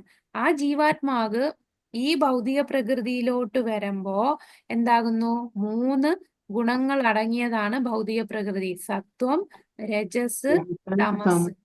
ഈ ഭൗതിക ലോകത്തിൽ ബദ്ധനായ ജീവാത്മാവ് ഭൗതിക പ്രകൃതിയുടെ ത്രിഗുണങ്ങളാൽ വ്യാമോഹിതനായി പ്രവർത്തിക്കുന്നു. അപ്പൊ നമ്മൾ ഈ ഭൗതിക പ്രകൃതിയിൽ വന്ന പിന്നെ നമ്മളുടെ ഓർമ്മയെല്ലാം പോയി. നമ്മൾ അങ്ങ് ആത്മീയ ലോകത്തായിരുന്നെന്നും ഭഗവാനെ സേവിച്ചുകൊണ്ടിരുന്നവരാണെന്നും നമ്മൾ അവിടുന്ന് ഇങ്ങനെ വന്നിട്ടാണെന്നൊക്കെ അതെല്ലാം ഓഫായി. ഇവിടെ വന്നപ്പോ നമുക്ക് ഒന്നും ഓർമ്മയില്ല. നമുക്ക് ഓർമ്മയെന്ന് പറഞ്ഞാൽ നമ്മളിപ്പോ ഈ ജന്മത്തിൽ നമ്മളുടെ കൂടെ ഉള്ളവരെയും നമ്മൾ ഈ ജന്മം ചെയ്യുന്ന കർമ്മങ്ങൾ മാത്രമേ ഓർമ്മയുള്ളൂ. അതെല്ലാം ഈ ഭൗതിക പ്രകൃതി കാരണമാണ്. അതെന്തിനാ ഭഗവാൻ അങ്ങനെ ചെയ്തത്? നമുക്ക് ഓർമ്മയുണ്ടായിരുന്നെങ്കിൽ നമുക്ക് തിരിച്ചു പൊയ്ക്കൂടായിരുന്നോ? നമ്മളിത് മനസ്സിലാക്കി തെറ്റൊന്നും ചെയ്യാതെ ഭഗവാൻ എന്തിനാ നമുക്ക് ആ മറവി തന്നത്? എന്തായിരിക്കും? കാരണം നമ്മൾ അതാണ് ആഗ്രഹിച്ചത്. നമ്മൾ ആഗ്രഹിച്ചത് എന്താ? നമ്മൾ ഈ എല്ലാത്തിനെയും പിടിച്ചടക്കണം. അതായത് ഈശ്വരന്റെ സ്ഥാനം എനിക്ക് വേണമെന്ന് ആഗ്രഹിച്ചു. അപ്പം നമുക്ക് കഴിഞ്ഞത് ഓർമ്മയുണ്ടെങ്കിൽ നമുക്ക് ആസ്വദിക്കാൻ പറ്റില്ല. അല്ലേ? നമുക്ക് കഴിഞ്ഞ ജന്മങ്ങളൊക്കെ ഓർമ്മയുണ്ടെങ്കിൽ കഴിഞ്ഞ ജന്മം നമ്മൾ ചെയ്തതും നമ്മളുടെ വേദനകളും മരണവേദനയൊക്കെ നമുക്ക് ഓർമ്മയുണ്ടെന്നുണ്ടെങ്കിൽ ഈ ജന്മം നമുക്ക് ആസ്വദിക്കാൻ പറ്റും. ആ ഓർമ്മയിൽ നമ്മൾ പേടിച്ച് കഴിയും. അതുകൊണ്ട് ഓർമ്മ മറവി നല്ലതാണ്. നമുക്ക് എൻജോയ് ചെയ്യാൻ വേണ്ടി. നമുക്ക് എൻജോയ് ചെയ്യാൻ വേണ്ടിയാണ്, ആസ്വാദനത്തിന് വേണ്ടിയാണ് ഭഗവാൻ ആ മറവി തന്നത്. ശരി, നീ പോയി ആസ്വദിച്ചോളൂ. അങ്ങനെ നമ്മളുടെ മറവി എല്ലാം ഓഫ് ചെയ്തു. നമ്മളുടെ കഴിഞ്ഞ ജന്മം ഒന്നും ഓർമ്മയില്ല. നമ്മൾ ഭഗവാന്റെ അടുത്തുള്ള എല്ലാം മറന്ന് നീ ഇവിടെ വന്ന് ആസ്വദിക്കുക. അങ്ങനെ നമ്മൾ ജന്മാന്തരങ്ങളായിട്ട് ഈ ഭൗതിക പ്രകൃതിയെ പിടിച്ചടക്കാൻ ശ്രമിച്ചുകൊണ്ട് ആസ്വദിക്കുകയാണ്. ഒരു പന്നിയുടെ ശരീരത്തിൽ കയറുമ്പോഴും നമ്മൾ ആ അഴുക്ക് ഭക്ഷിച്ചാണ് പന്നി ജീവിക്കുന്നത്. എന്നിട്ടും ആ അഴുക്ക് ഭക്ഷിച്ച് നമ്മൾ എൻജോയ് ചെയ്യുമായിരുന്നു. നമ്മളത് മനസ്സിലാക്കുന്നില്ല ഇത് അഴുക്കാണെന്നൊന്നും. ഒരിക്കൽ ഇന്ദ്രൻ ഇതുപോലൊരു ശാപം കിട്ടും. ഇന്ദ്രന് ശാപം കിട്ടി, പന്നിയായിട്ടാണ് ഇന്ദ്രന് ശാപം കിട്ടി വരിക. അങ്ങനെ ഇന്ദ്രൻ പന്നിയായിട്ട് ജീവിച്ച് ആസ്വദിച്ച് ഭാര്യ മക്കളൊക്കെ ആയിട്ട് ഇരിക്കുകയാണ്.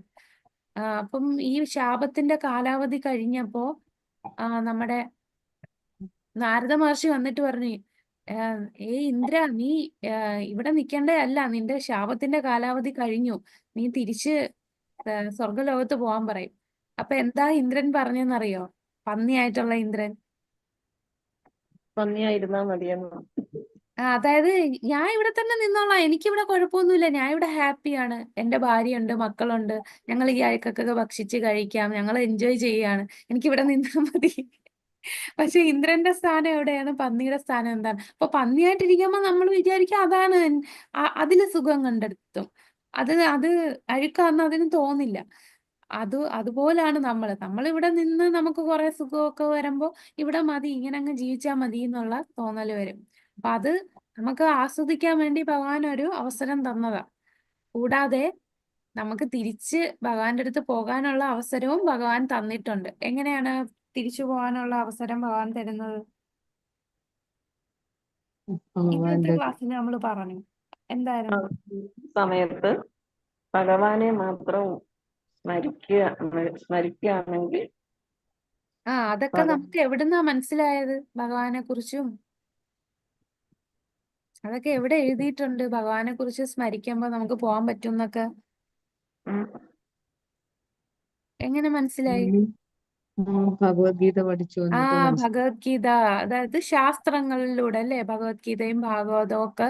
അപ്പൊ ശാസ്ത്രങ്ങൾ ഭഗവാൻ തന്നു. വേദവ്യാസനാൽ കലിയുഗത്തിലുള്ള ആൾക്കാര് സുമന്ദമതയോ മന്ദഭാഗ്യ ഈ ഉപദ്രത, നമ്മളെല്ലാരും ഓർമ്മയില്ലാത്തവരും എപ്പോഴും ആങ്സൈറ്റിയും ആയുസ് കുറഞ്ഞവരും ബുദ്ധി കുറഞ്ഞവരും ഒക്കെ ആയതുകൊണ്ട് എഴുതി തന്നെ വ്യാസദേവനെല്ലാം നമുക്ക് എഴുതി തന്നു. വ്യാസദേവനാണോ ഡയറക്റ്റ് എഴുതിയത്? വ്യാസൻ പറഞ്ഞു. എഴുതിയത് ആരാന്നറിയോ? എഴുതിയത് ഗണപതിയാണ് എഴുതുന്നത്. വ്യാസദേവൻ പറഞ്ഞു കൊടുക്കും, ഗണപതി എഴുതും. അപ്പൊ അങ്ങനെ ഒരു ലീലയുണ്ട്. അപ്പൊ ഗണപതിയും വ്യാസദേവനും തമ്മില് ഇത് എഴുതാനായിട്ട് ഗണപതി വരും. അപ്പം ഗണപതി പറയും, ഞാൻ എഴുതാം, പക്ഷെ എനിക്ക് മനസ്സിലാവുന്ന കാര്യങ്ങൾ മാത്രമേ ഞാൻ എഴുതത്തുള്ളൂ. അപ്പൊ അല്ല, അങ്ങനെയല്ല. ഗണപതി പറയും, നിർത്താതെ പറയണം. എപ്പോഴെങ്കിലും എന്താ സ്റ്റോപ്പ് ചെയ്താ ഞാൻ പിന്നെ എഴുതത്തില്ല എന്ന് പറയും. അപ്പൊ വ്യാസദേവൻ പറയും, ശരി, ഞാൻ നിർത്താതെ പറയാം, പക്ഷെ നീ എഴുതുമ്പോ അത് മനസ്സിലാക്കി മാത്രം എഴുതണം. അപ്പൊ ആ മനസ്സിലാക്കുന്ന ഗ്യാപ്പിൽ ചിന്തിക്കാമല്ലോ എന്ന് വെച്ചിട്ടാണ്. പക്ഷെ രണ്ടുപേരും നല്ല രീതിയിൽ ആ ഒരു സേവ ചെയ്തത് കൊണ്ട് നമ്മളെ പോലുള്ള കലിയുഗത്തുള്ള ഈ ബദ്ധാത്മാക്കൾക്ക് ആ ശാസ്ത്രങ്ങൾ ലഭിച്ചു. പിന്നെ ശാസ്ത്രം മാത്രമല്ല, പിന്നെ ഭഗവാൻ ആരെ തന്നിട്ടുണ്ട്? നമുക്ക് സ്വന്തമായിട്ട് ശാസ്ത്രം നോക്കി പഠിക്കാനുള്ള ബുദ്ധിയൊന്നും ഇല്ല. അത് മനസ്സിലാക്കി ഗുരുവിനെ തന്നു. ഗുരുവിനെ തന്നു. ഗുരു, സാധു, ശാസ്ത്രം. അപ്പൊ ഇതും ഭഗവാൻ തന്നു. നമുക്കെല്ലാം മറവി തന്നാലും ആ മറവിയെ മറവി മാറി ഓർമ്മയിലേക്ക് കൊണ്ടെത്തിക്കാനുള്ള ഒരു അവസരവും കൂടെ ഭഗവാൻ തന്നിട്ടുണ്ട്. ഓക്കെ, നമുക്ക് അടുത്ത ശ്ലോകം നോക്കാം. 5 കഴിഞ്ഞല്ലേ? ഉം. അടുത്ത 6. തത്ര സത്വം നിർമ്മലത്വാ പ്രകാശകമനാമയം സുഖസംഗേന ബധ്നാതി ജ്ഞാനസംഗേന ചാനഘ. ഹേ പുണ്യാത്മാവേ, മറ്റുള്ളവയെ അപേക്ഷിച്ച് വിശുദ്ധമാകയാൽ സത്വഗുണം പ്രകാശമാനവും എല്ലാ പാപങ്ങളിൽ നിന്ന് മോചിപ്പിക്കുന്നതുമാണ്. ആ ഗുണത്തിൽ സ്ഥിതി ചെയ്യുന്നവർ സുഖത്താലും ജ്ഞാനത്താലും ബദ്ധരാക്കപ്പെടും. അപ്പോ സത്വഗുണത്തിലുള്ളവരെ കുറിച്ചാണ് പറയുന്നത്. അപ്പൊ സത്വഗുണത്തിലുള്ളവരെങ്ങനെയാണ്? വിശുദ്ധ ആത്മാവാണ് സത്വഗുണം. പാപങ്ങളിൽ നിന്ന്, അതായത് സത്വഗുണമുള്ളവര്, ഇപ്പൊ ഒരു ഉദാഹരണം, ഒരു തത്വചിന്തകനായിട്ടുള്ളവര്, ബ്രാഹ്മണരായിട്ടുള്ള വ്യക്തികള്, അവരൊന്നും പാപം ചെയ്യുന്നില്ല. അവര് എല്ലാവർക്കും നന്മ ചെയ്യും, മറ്റുള്ളവരെ സഹായം ചെയ്യും. അവർക്ക് ഒരുപാട് ആർത്തിയില്ല. ഉള്ളത് കൊണ്ട് അവര് കുറച്ച് നല്ല എഡ്യൂക്കേറ്റഡ് ആയിരിക്കും, നല്ല കുടുംബത്തിൽ ജനിച്ചതായിരിക്കും, അവർക്ക് ആവശ്യത്തിന് സമ്പത്തൊക്കെ ഉള്ളതായിരിക്കും. അപ്പൊ കൂടുതൽ കഷ്ടപ്പെട്ട് ജീവിക്കേണ്ട ആവശ്യമൊന്നും അവര് വരുന്നില്ല. അങ്ങനെയുള്ളവര് സത്വഗുണത്തിലാണ്. അവരുടെ സ്വഭാവവും സത്വഗുണം, അതായത് അവര് കാണുന്നത് കേൾക്കുന്ന എല്ലാം നല്ല കാര്യങ്ങളും, അങ്ങനെ അഴുക്ക് കാര്യങ്ങളിലൊന്നും പോകുന്നില്ല. അവര് സത്വഗുണമാണ്. പക്ഷേ ഈ പറയുന്ന സത്വഗുണത്തിലുള്ളവരും ബന്ധനത്തിലാണ്. സത്വഗുണമാണ്, നല്ല വ്യക്തിയാണെന്നും പറഞ്ഞ് ജനന മരണത്തിൽ നിന്ന് അവർക്ക് മുക്തി കിട്ടില്ല. ജനന മരണത്തിൽ നിന്ന് മുക്തി വേണമെന്നുണ്ടെങ്കിൽ സത്വഗുണത്തിനു ഉപരിയായിട്ടൊരു ഗുണത്തിലേക്ക് ഉയരണം. അതേതാണെന്നറിയോ? സത്വഗുണത്തിന് മുകളിലുള്ള ഒരു ഗുണമുണ്ട്. വിശുദ്ധ സത്വം. വിശുദ്ധ സത്വഗുണത്തിലേക്ക് ഉയരണം. നമ്മൾ വിചാരിക്കും സത്വഗുണത്തിൽ നിന്ന് നമ്മള് നല്ല എല്ലാം തികഞ്ഞവരാണെന്ന്. പക്ഷെ അല്ല, സത്വഗുണവും ഒരു ബന്ധനം തന്നെയാണ്. നമ്മള് സ്വർണ്ണ കയറ് വെച്ച് കെട്ടിയേക്കുന്ന പോലാണ്.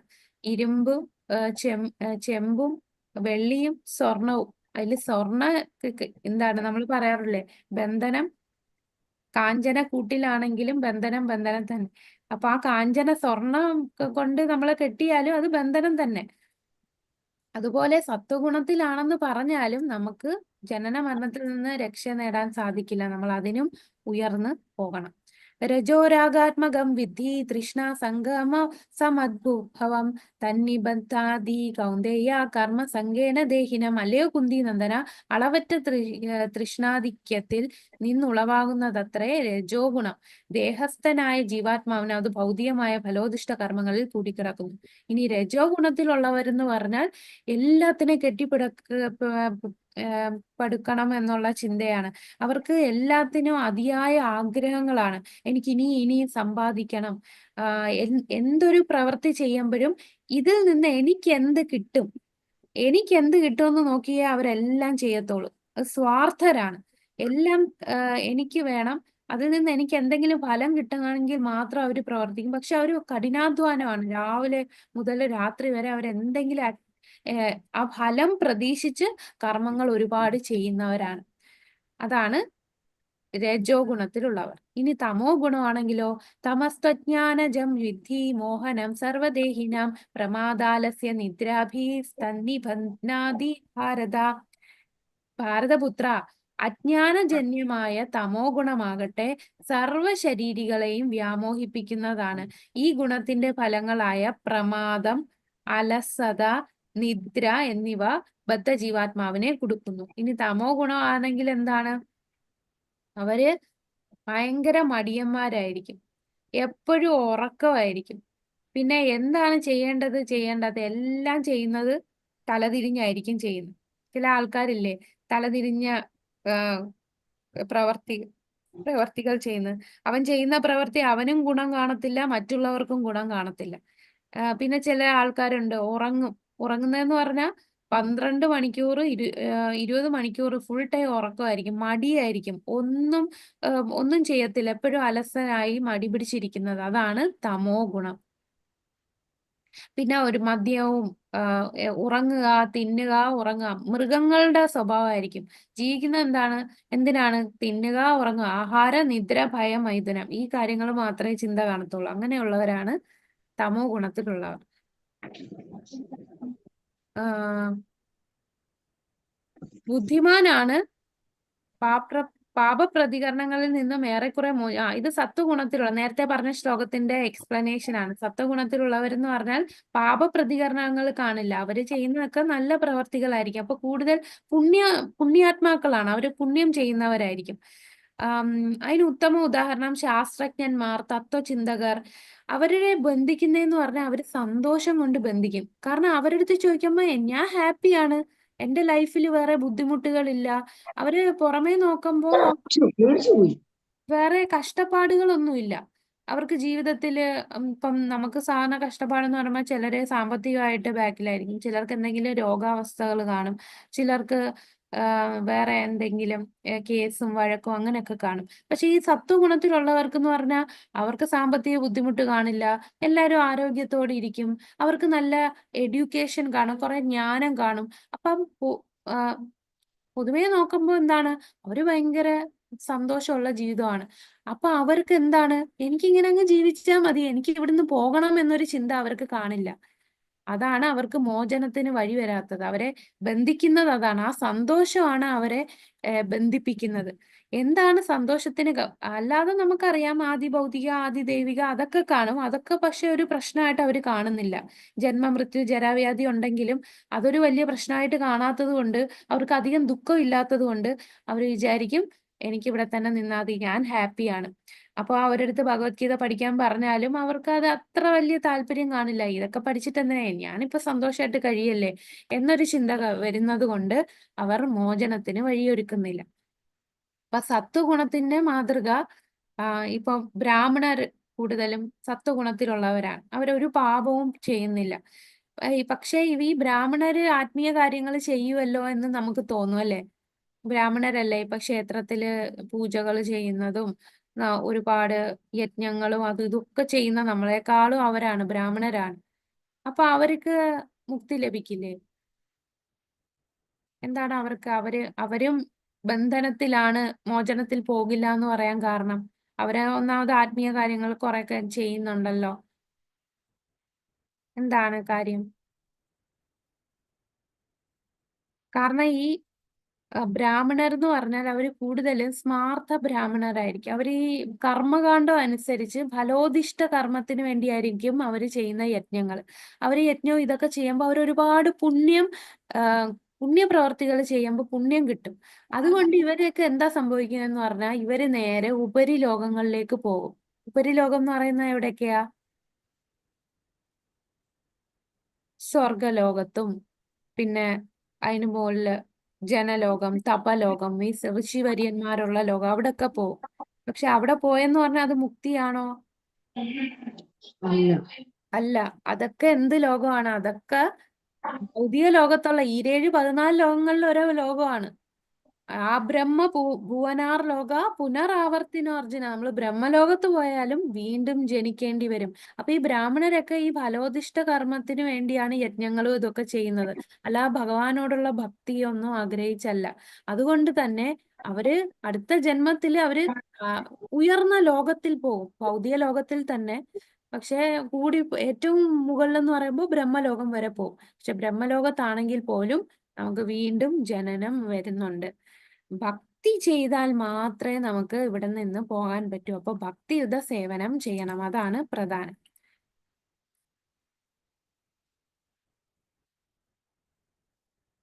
അടുത്ത രജോ ഗുണം. രജോ ഗുണത്തിനെ ബന്ധിപ്പിക്കുന്നത് എന്താണ്? രജോ ഗുണത്തിൽ ജീവജാലങ്ങളെ എങ്ങനെ ബന്ധിപ്പിക്കുന്നു? രജോ ഗുണം തൃഷ്ണാധിക്യം എന്നീ കയറുകളാൽ ബന്ധിക്കുന്നു. സ്ത്രീ പുരുഷന്മാർ തമ്മിലുള്ള ആസക്തി. മെയിൻ ആയിട്ട് രജോ ഗുണം ഉള്ളവരാണ്, ഒരു സ്ത്രീയും പുരുഷനും തമ്മിലുള്ള അട്രാക്ഷൻ വരുന്നത് രജോ ഗുണത്തിലാണ്. അവർക്കാണ് അങ്ങനെയുള്ള വിചാര വികാരങ്ങളൊക്കെ ഉണ്ടാകുന്നത്. എന്താണ് ആധുനിക സംസ്കാരത്തിന്റെ പുരോഗതി? ഇന്നത്തെ നമ്മളുടെ സമൂഹം ഫുൾ ഈ 99% ആൾക്കാരും രജോ ഗുണമാണ്, മോഡ് ഓഫ് പാഷനിലുള്ളവരാണ് നമ്മുടെ സമൂഹത്തിലുള്ളവര്. നമ്മളിപ്പോ ഒരു സോഷ്യൽ മീഡിയ എടുത്താൽ പോലും അതെല്ലാം അങ്ങനെയാണ്. ഇപ്പൊ ഒരു പരസ്യത്തിൽ പോലും സ്ത്രീകളെ വെച്ചിട്ട് പരസ്യം ചെയ്യുന്നത് എന്തുകൊണ്ടാണ്? എല്ലാവർക്കും ആ സ്ത്രീകളുടെ സൗന്ദര്യത്തിൽ ആകർഷണം വരുന്നു. അപ്പൊ അത് കണ്ടിട്ട് അവർ ആ പ്രോഡക്റ്റ് വാങ്ങിക്കണം. അപ്പൊ സ്ത്രീകളെ അല്പവസ്ത്രധാരിയായിട്ടൊക്കെ കാണിക്കുമ്പോൾ മറ്റുള്ളവർക്ക് അതിൽ ആകർഷണം തോന്നും. അതൊക്കെ ഈ രജോ ഗുണത്തിലുള്ളവരാണ് ആകർഷണം. അങ്ങനെയുള്ളവരാണ് ഈ സമൂഹം മൊത്തം ഉള്ളത്. അപ്പൊ രജോ ഗുണ നിലവാരത്തിലാണ് നമ്മളെ സമൂഹം പുരോഗമിക്കുന്നത്. രജോ ഗുണത്തിന്റെ ഉൽപ്പന്നങ്ങൾ എന്തൊക്കെയാണ്? ഭൗതിക സുഖങ്ങളിലുള്ള താല്പര്യം വർദ്ധിക്കും. അതായത് അവർക്ക് എന്ത് കിട്ടിയാലും മതിയാകത്തില്ല, ഇനിയും വേണം എന്നുള്ള ചിന്തയാണ്. ഇന്ദ്രിയ സുഖാസ്വാദനം മതിവരാതാകും. പിന്നെ അയാൾക്ക് രാഷ്ട്രത്തിലോ സമൂഹത്തിലോ ഉയർന്ന പദവി വേണം. എല്ലാരും അറിയണം, എനിക്കൊരു സ്ഥാനം വേണം, എനിക്ക് നല്ല പ്രശസ്തി വേണം, എനിക്ക് ഒരുപാട് ധനം വേണം. ഇങ്ങനെയൊക്കെ ആഗ്രഹിക്കുന്നവരാണ് രജോ ഗുണം. സന്തുഷ്ടമായ കുടുംബജീവിതം വേണം, നല്ല വീട്, നല്ലവരായ മക്കള്, ഭാര്യ ഉണ്ടാകണം. തനിക്കൊരു വീടുണ്ടാക്കാൻ ശ്രമിക്കുകയാണെങ്കിൽ അത് കൊട്ടാരം പോലെ ആയിരിക്കണം. അല്ലെ, ഒരു വീട് രണ്ടുപേര് താമസിക്കുന്ന വീടായിരിക്കും, പക്ഷെ 10 മുറികളുള്ള വീടായിരിക്കും ഉണ്ടാക്കുന്നത്. ആവശ്യത്തിനായിരിക്കില്ല ചെയ്യുന്നത്, മറ്റുള്ളവരെ കാണിക്കുക, ഒരുപാട് ഷോ ഓഫ് ചെയ്യുക. ഇതൊക്കെയാണ് ഈ രജോ ഗുണത്തിലുള്ള ആൾക്കാരുടെ പ്രത്യേകത. അവരുടെ വിധി എന്താണ്? മോചനത്തിന് വഴിയേയില്ല.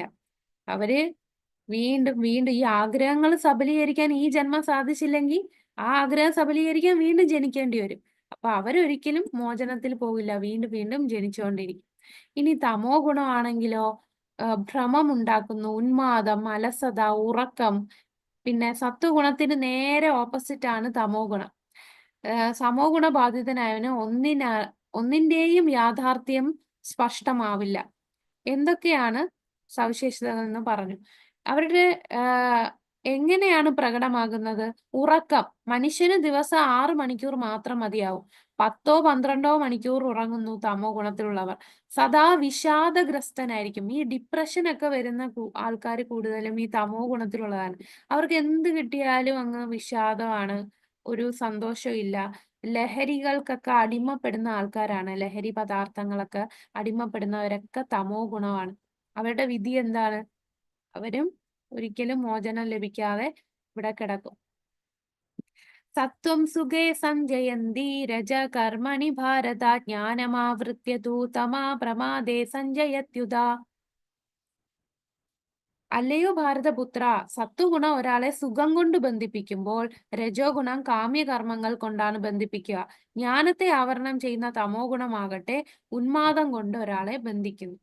അപ്പൊ നേരത്തെ പറഞ്ഞ പോലെ സത്വഗുണമാണെങ്കിൽ അവർക്ക് ഞാൻ സുഖമായിട്ട് ജീവിക്കുവാണല്ലോ, ആ സുഖം കൊണ്ട് അവർക്ക് ഇവിടെ നിന്ന് പോകണമെന്ന് ആഗ്രഹം വരുന്നില്ല. രജോ ഗുണമാണെങ്കിൽ ഫലം പ്രതീക്ഷിച്ചുള്ള കർമ്മം ചെയ്യുന്നത് കൊണ്ട് എനിക്ക് ഇനിയും വേണം, ആ ചിന്ത കൊണ്ട് അവര് ബന്ധിക്കപ്പെട്ടിരിക്കുകയാണ്. അത് ആഗ്രഹം സബലീകരിക്കാൻ വീണ്ടും ജനിക്കേണ്ടി വരും.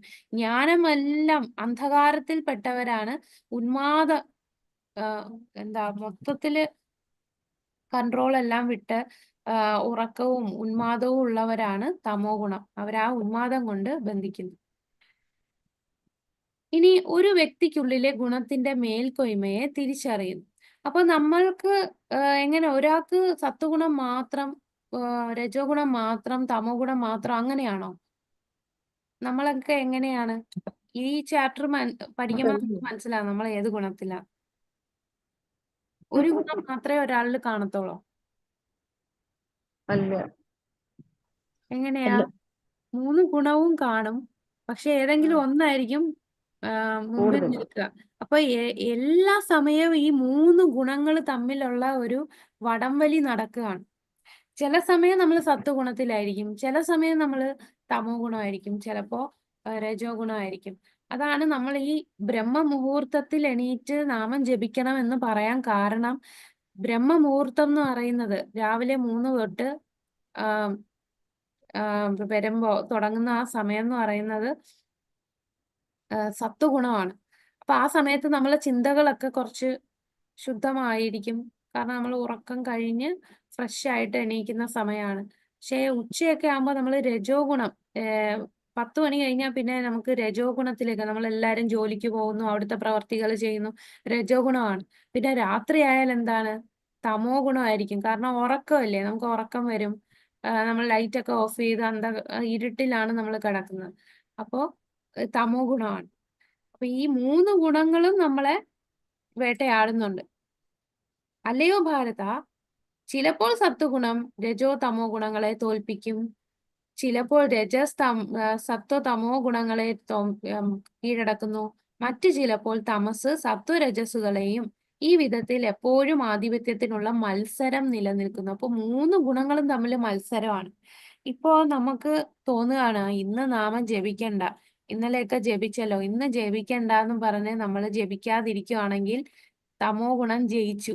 അതേസമയം നമുക്ക് ഇന്ന് ജപിക്കണ്ടെന്നൊരു തോന്നൽ വരുമ്പോ അപ്പൊ തന്നെ ഞാൻ ജപിച്ചിരിക്കും എന്ന് പറഞ്ഞ് നമ്മൾ 4 എടുത്ത് ജപിക്കുകയാണെന്നുണ്ടെങ്കിൽ സത്വഗുണം ജയിച്ചു. അപ്പൊ നമുക്ക് തന്നെ മനസ്സിലാവും നമ്മളുടെ ഈ 3 ഗുണങ്ങളിൽ ഏതാണ് നമ്മളെ ഓവർടേക്ക് ചെയ്യുന്നത്. അപ്പൊ നമ്മള് ഭക്തിയിലേക്ക് ഉയരണമെങ്കിൽ സത്വഗുണത്തിൽ നിന്നാൽ, സത്വഗുണം തൊട്ടേ നമുക്ക് ഭക്തിയിലേക്ക് വരാൻ പറ്റും. രജസ്സും തമസ്സും ആണെന്നുണ്ടെങ്കിൽ നമുക്ക് ഭക്തിയിലേക്ക് വരാൻ പറ്റില്ല. സത്വഗുണമെങ്കിലും വരണം. സത്വഗുണത്തിൽ മാത്രം നിന്നാൽ പോരാ. അങ്ങനെ സത്വഗുണത്തിൽ നിന്ന് നാമജപമൊക്കെ ചെയ്ത് നമ്മൾ ഇതിനു ഉപരിയായിട്ടുള്ള ശുദ്ധ സത്വഗുണത്തിലേക്ക് ഉയരണം. 11ാമത്തെ ശ്ലോകം. ശരീരത്തിന്റെ എല്ലാ ദ്വാരങ്ങളും ജ്ഞാനത്താൽ പ്രകാശിതമാകുമ്പോൾ സത്വഗുണത്തിന്റെ പ്രഭാവം അനുഭവപ്പെടുന്നു. ശരീരത്തിന് എത്ര ദ്വാരങ്ങളുണ്ട്? 9. 9 ദ്വാരങ്ങളുണ്ടല്ലേ. 2 കണ്ണ്, 2 ചെവി, മൂക്ക്, വായ, പിന്നെ ജനനേന്ദ്രിയം, ഗുദം, ജനനേന്ദ്രിയം, താഴെയുള്ള 2 എണ്ണവും പിന്നെ മുകളിലുള്ള 7. അപ്പൊ ഈ 7 ദ്വാരങ്ങളും ജ്ഞാനത്താൽ പ്രകാശിതമാകുന്നു. ജ്ഞാനത്താൽ പ്രകാശിതമാകുക എന്ന് പറഞ്ഞാൽ നമ്മളുടെ ഈ 7 ദ്വാരങ്ങളും നമ്മൾ നല്ല കാര്യങ്ങൾക്ക് വേണ്ടി ഉപയോഗിക്കുന്നു. കണ്ണ് വെച്ച് നല്ലത് കാണുന്നു, നല്ലത് കേൾക്കുന്നു, ചീത്തയായിട്ടുള്ളതൊന്നും കേൾക്കാൻ പോകുന്നില്ല. അങ്ങനെ പ്രവർത്തിക്കുന്നതാണ് ജ്ഞാനത്തിന്റെ പ്രഭാവം. അങ്ങനെ ഉണ്ടെങ്കിൽ അത് സത്വഗുണമാണ്. ശുദ്ധ സത്വം. നമ്മളിപ്പോ ഈ ദ്വാരങ്ങളെല്ലാം ഭഗവാന് വേണ്ടി ഉപയോഗിക്കുകയാണെന്നുണ്ടെങ്കിൽ നമ്മളത് ശുദ്ധ സത്വഗുണത്തിലേക്ക് വരാൻ സാധിക്കും. കണ്ണ് വെച്ച് എങ്ങനെ ഭഗവാനെ സേവിക്കും? നമ്മളെ കണ്ണ് വെച്ച് എന്ത് സേവയാ ഭഗവാന് ചെയ്യാൻ പറ്റുക? ക്ഷേത്രത്തിൽ പോകാം. ക്ഷേത്രത്തിൽ പോയി ഭഗവാനെ കാണണം അല്ലേ? ആ കണ്ണ് വെച്ച് കാണണം. നമ്മൾ എന്താ ചെയ്യുന്നത്? ക്ഷേത്രത്തിൽ പോയി തൊഴുമ്പോ കണ്ണങ്ങ് അടയ്ക്കും. പക്ഷെ അങ്ങനെയല്ല പറയുന്നത്. നമ്മൾ ആ കണ്ണ് വെച്ച് ഭഗവാന്റെ സൗന്ദര്യം കാണണം. ഈ കണ്ണ് തന്നത് ഭഗവാനെ കാണാൻ വേണ്ടിയാണ്. അപ്പൊ ആ ഭഗവാന്റെ കണ്ട് ആ രൂപം നമ്മളുടെ ഹൃദയത്തിലേക്ക് പതിപ്പിക്കണം. അപ്പൊ അങ്ങനെ കാണാൻ വേണ്ടി കണ്ണ് തന്നു. ചെവി എന്തിനാ? കീർത്തനം നാമജപം കേൾക്കും. നാമജപം കേൾക്കാനല്ലേ? നാമജപം കേൾക്കാനും കീർത്തനങ്ങൾ കേൾക്കാനും ഭഗവാൻ ഇപ്പൊ ഭഗവത്ഗീത ക്ലാസ് കേൾക്കാൻ, ഭഗവാന്റെ ലീലകൾ കേൾക്കാൻ, ഭാഗവതം അങ്ങനെ ഭാഗവതം, ശാസ്ത്രജ്ഞന്റെ രാമായണം ക്ലാസ്സുകൾ എല്ലാം കേൾക്കും. കേൾക്കാനും എല്ലാം കേൾക്കാനാണ്. അപ്പൊ ആ ചെവി നമ്മളാ പ്രകാശിതമാവുകയാണ്. നമ്മളെ ശ്രവണം, പിന്നെ നമ്മളെ നാവ് വെച്ച് പ്രസാദം കഴിക്കുക, ഭഗവാനെ ഭജിക്കുക, നാമം ജപിക്കുക. അപ്പൊ നമ്മളുടെ എല്ലാ ഇന്ദ്രിയങ്ങളും നമുക്ക് അങ്ങനെ ഭഗവാന് വേണ്ടി സേവിക്കണം. ഹേ ഭാരതശ്രേഷ്ഠ, രജോ ഗുണം വർദ്ധിക്കുമ്പോൾ അതിയായ ആസക്തി, ഫലോദിഷ്ടമായ പ്രവർത്തനം, കഠിനമായ പ്രയത്നം, അടക്കാനാവാത്ത ആഗ്രഹം, മോഹാവേശം എന്നീ ലക്ഷണങ്ങൾ ഉണ്ടാകുന്നു. ഇതെല്ലാം രജോ ഗുണത്തിൽ വരുന്നു. ഗുരുനന്ദന, തമോ ഗുണം വളരുമ്പോൾ തേജസ്സില്ലായ്മ, അകർമ്മണ്യത, പ്രമാദം, വ്യാമോഹം എന്നിവ പ്രകടമാകുന്നു. ഈ തമോ ഗുണത്തിലുള്ളവരാണ് ഈ ഡ്രഗ് അഡിക്ട്സ് ആകുന്നതും. അവരൊക്കെ ഒരു ഇല്യൂഷനിലായിരിക്കും. അവർ വേറൊരു ലോകത്താണ്. അവർക്ക് ആ സന്തോഷം ഈ മറ്റുള്ളതിൽ നിന്ന് കണ്ടെത്താൻ വയ്യാത്തത് കൊണ്ട് ഒന്നും ചെയ്യത്തില്ല. മടിയും പിടിച്ച് ഇതുപോലെ ഡ്രഗ്സ് ഒക്കെ കുത്തി വെക്കുമ്പോൾ അവർക്കൊരു കുറച്ചു നേരത്തേക്കുള്ള ഒരു സന്തോഷം കിട്ടും. അതിന്റെ പുറകെ പോകുന്നവരാണ് തമോ ഗുണികളായിട്ടുള്ളവർ. അപ്പൊ ഇനി നമുക്ക് ഓരോ വ്യക്തികളെ കണ്ടാൽ മനസ്സിലാവും അല്ലേ? ഇത് വ്യക്തികൾ മാത്രമല്ല, ഓരോ സമയം, നമ്മൾ വായിക്കുന്ന ബുക്ക്, എല്ലാത്തിലും ഈ 3 ഗുണങ്ങൾ വരും. നമ്മൾ ഇനി അടുത്ത അധ്യായങ്ങളിൽ നോക്കുമ്പോൾ മനസ്സിലാവും. 14 തൊട്ട് 18 വരെ ഗുണങ്ങൾക്കുള്ളിലെ പ്രവർത്തനങ്ങളും മരണവും. ഒരു നിർദ്ദിഷ്ട ഗുണത്തിൽ മരിക്കുന്നവരുടെ വിധി. ഇപ്പൊ സത്വഗുണത്തിലുള്ളവർ മരിച്ചാൽ എന്ത് സംഭവിക്കും? രജോ ഗുണം എന്ത് സംഭവിക്കും? തമോ ഗുണം എന്ത് സംഭവിക്കും? ഒരു നിർദ്ദിഷ്ട ഗുണത്തിൽ ചെയ്യുന്ന പ്രവർത്തനങ്ങളുടെ ഫലം. ഇതാണ് നമ്മൾ കാണാൻ പോകുന്നത്. സാത്വികർ മരിക്കുമ്പോൾ ഋഷിവര്യന്മാരുടെ നിർമ്മലങ്ങളായ ഉത്കൃഷ്ട ലോകങ്ങളിൽ എത്തുന്നു. അപ്പൊ സത്വഗുണത്തിന് ഉദാഹരണം ആരാണ് പറഞ്ഞേ? ബ്രാഹ്മണര്. ബ്രാഹ്മണര്, പിന്നെ തത്വചിന്തകര്, അങ്ങനെ നല്ല പ്രവർത്തികൾ ചെയ്യുന്നു. അപ്പൊ ഈ ബ്രാഹ്മണരൊക്കെ മരിക്കുമ്പോൾ, കാരണം അവർ ഒരുപാട് പുണ്യ കർമ്മങ്ങൾ ചെയ്തു, അപ്പൊ അവരെങ്ങോട്ടാ പോവുക? ഉത്കൃഷ്ട ലോകങ്ങൾ, അതായത് നമ്മൾ പറഞ്ഞ ഉയർന്ന ലോകങ്ങൾ, ഭൂമിക്ക് മുകളിലുള്ള ലോകങ്ങളില്ലേ? നമ്മൾ ആ ഗോലോക ചാർട്ടില് കാണുന്നുണ്ടോ? ഗോലോക ചാർട്ട് കാണുന്നുണ്ടോ? ഉത്കൃഷ്ടല്ലോ ചാർട്ട് ഇപ്പൊ കാണുന്നില്ലല്ലോ. ചാട്ടല്ലേ ഇപ്പൊ കാണുന്നു. ഇരുന്ന് പറഞ്ഞു കൊടുക്കണം.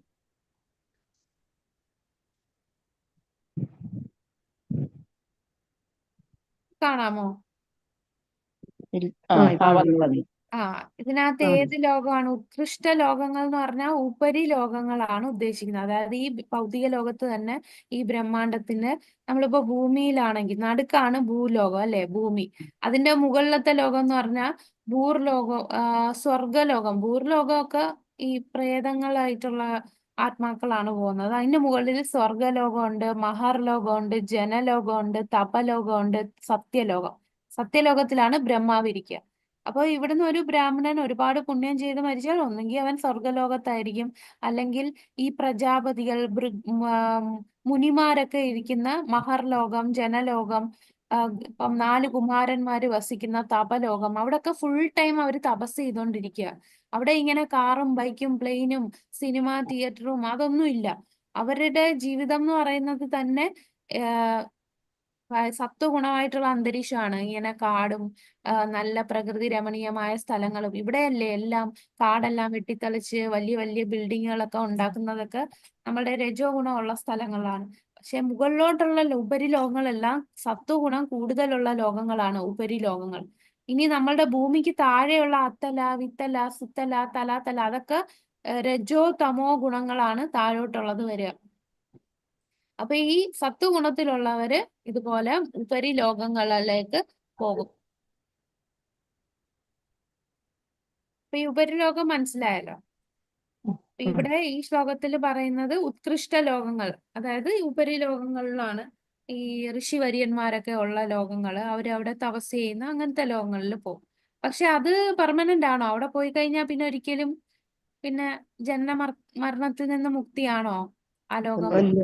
ഇല്ല, അല്ല, പിന്നെയും ജനിക്കണം. വീണ്ടും ജനിക്കേണ്ടി വരും. കാരണം അതും ഭൗതിക ലോകത്തുള്ള ഒരു ലോകം മാത്രമാണ്. രജോ ഗുണത്തോടെയാണ് മരിക്കുന്നതെങ്കിൽ ഫലം ഉദ്ദേശിച്ച് കർമ്മങ്ങൾ ചെയ്യുന്നവർക്കിടയിൽ ജനിക്കും. അപ്പൊ രജോ ഗുണത്തിലാണ് മരിക്കുന്നതെന്നുണ്ടെങ്കിൽ അവൻ എന്ത് ഫലമാണ് പ്രതീക്ഷിച്ചത്, അവനെ മരിക്കുന്ന സമയത്ത് എന്താണോ ആഗ്രഹം, അവൻ ചെയ്ത കർമ്മം, അതൊക്കെ അനുസരിച്ച് വീണ്ടും ജനിക്കേണ്ടി വരും. തമോ ഗുണങ്ങളിൽ മരിക്കുന്നവനാകട്ടെ മൃഗമായിട്ടായിരിക്കും പിറക്കുക.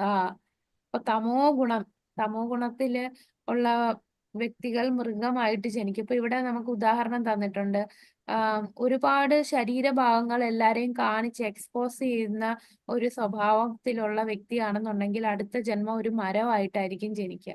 ഇനി ഒരുപാട് ഉറങ്ങാനാണ് താല്പര്യമെങ്കിൽ അവനൊരു ധ്രുവക്കരടിയെ പോലെ അടുത്തൊരു ജന്മം കിട്ടും. അതൊക്കെ തമോ ഗുണമാണ്. ഇനി ഒരുപാട് മത്സ്യമാംസാദികളൊക്കെ ഉപയോഗിക്കുന്ന വ്യക്തിയാണെന്നുണ്ടെങ്കിൽ അടുത്ത ജന്മം മാംസം ഉപയോഗിക്കുന്ന ഒരു കടുവയായിട്ടും സിംഹമായിട്ടൊക്കെ വരും. അപ്പൊ അവന് വേട്ടയാടി കൊന്നു തിന്നാലോ. പിന്നെ പിന്നെ എന്താണ്, എന്തും ഭക്ഷിക്കുന്നത്, എന്തഴുക്കും ഒക്കെ കഴിക്കുന്ന ഒരു തരത്തിലാണ് നമ്മളുടെ സ്വഭാവം എങ്കിൽ ഒരു പന്നിയായിട്ട് വരെ ജനിക്കാം. ഈ മനുഷ്യ ജന്മം നമുക്ക് വളരെ റെയർ ആയിട്ട് കിട്ടുന്ന മനുഷ്യ ജന്മം. ഈ ജന്മം കിട്ടിയിട്ട് നമ്മള് അത് ഇതുപോലെയുള്ള കാര്യങ്ങൾ ചെയ്യുകയാണെങ്കിൽ വീണ്ടും മൃഗമായിട്ട് ജനിക്കുന്നു.